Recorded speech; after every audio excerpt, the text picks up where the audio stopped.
सुका पाटील वर्सेस नाना पाटील. नाना पाटील खतरनाक आहे का सुका पाटील? तुम्हीच सांगा. होय हो. पहिल्या लोकांचं जेवण कसं असायचं?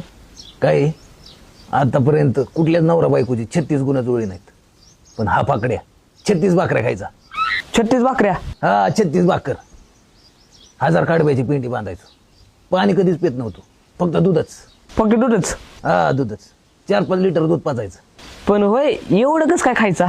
अरे काम थोडं आहे का, त्याच्यामुळे मांदळ खायचो आणि हागलं तर बांध भरून हागायचो. त्याच्यामुळे आमच्या गावात बांधावरून कुणाची भांडणच व्हायची नाही, कोण बांधच पोखरत नव्हतं. अरे हड हड सोक सोक आईला या गारीच्या 2 पिलं नेली काय? ए भांडगोळा लक्ष दे की तिथं. 35 माख्याची गंस आणि 2 वाफ्यातले शेंगा एकटा खायचा हा नाना पाटील. होय ना, तुमच्या एवढ्या खाण्यानं बाकीचा गावा का कुपोषित होत असेल. ए शेमनराव. वामन. हा तीच वामनराव.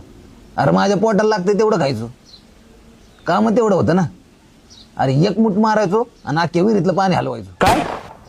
अरे 1 मूठ अशी पाण्यात हाणायचो आणि अख्ख्या विहिरीतलं पाणी हलवायचो, तळासकट विदाऊट फाकट. बरं जाऊ दे बाबा, तुला काय कामधंदा नाहीत, मला गुरं सोडायच्यात अजून. काय तुम्ही एक लावले तुमच्या आईचा दाना. चला.